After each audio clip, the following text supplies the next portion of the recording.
국장흥 청어민 장망 청어신 고장싱 비팅유민 고장 왕비팅유 신이은 나라가 흥하려면 백성의 뜻을 듣고 망하려면 신하의 뜻을 들어야 한다는 뜻으로 나라의 흥망이 백성의 여론을 얼마나 중요하게 여기느냐에 달려있다는 교훈을 담고 있습니다.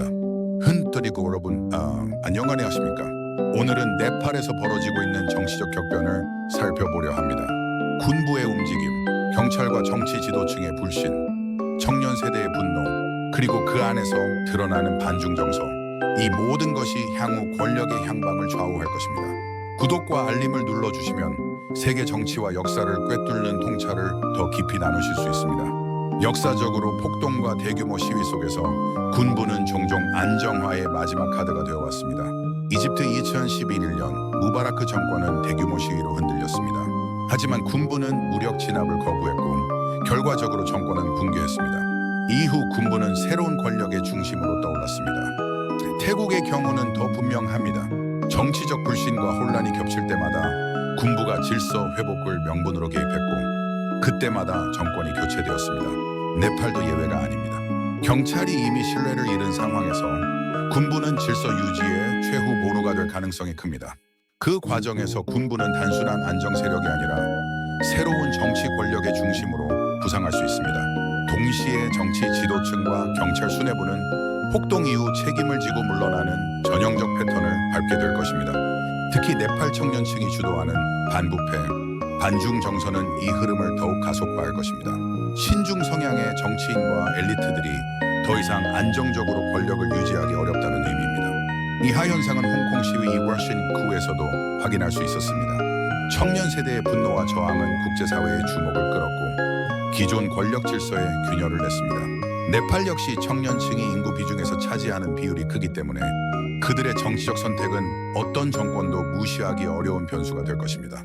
따라서 어떤 정부가 들어서더라도 청년 세대의 요구를 일정 부분 수용하지 않으면 곧 정당성을 잃고 또다시 불안정에 빠질 위험이 큽니다. 폭동 이후의 경찰과 정치권은 어떻게 될까요? 그들은 불신으로 교체 가능성이 매우 높을 것으로 보입니다. 폭동 이후 정치인과 경찰 수뇌부가 책임을 지고 퇴진하는 것은 흔한 패턴입니다. 네팔의 경우 청년층이 주도하는 반부패와 반중국 정서가 강하게 표출되고 있고 신중 성향 정치인이나 엘리트가 계속 권력을 유지하기는 점점 어려워질 가능성이 있습니다. 폭동 이후에 청년층의 반중 정서와 향후 정치는 어떻게 될까요? 청년층이 인구 비중에서 차지하는 비율이 크고 동시에 중국의 영향력 확대를 불만으로 느끼는 세대라면 정권이 바뀌더라도 친중 노선 유지가 정치적으로 부담이 되고 어려울 것으로 보입니다. 군부는 네팔 사태를 안정화시키는 결정적 변수가 될 가능성이 크며 경찰과 정치 지도층은 불신 속에 교체될 수도 있습니다.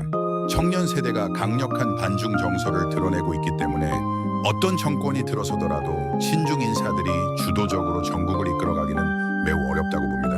오히려 정권 교체 후 새로운 정부는 청년 세대의 요구를 일정 부분 수용하지 않으면 정당성을 잃고 다시 불안정에 빠질 위험이 큽니다. 정권은 잠시 국민을 억압할 수 있지만 영원히 민심을 거스를 수는 없습니다. 역사는 언제나 같은 결론을 보여줍니다. 억압과 불의는 스스로 무너지고 정의와 진실은 반드시 승리한다는 사실입니다. 이를 고전의 지혜로 정리해 보겠습니다.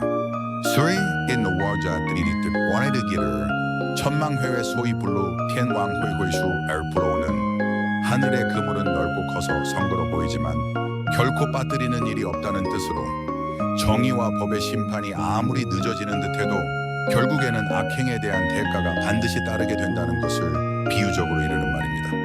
이처럼 민심을 억압하는 권력은 결국 비극적 종말을 맞게 되고 정의와 진실은 끝내 빛을 발합니다.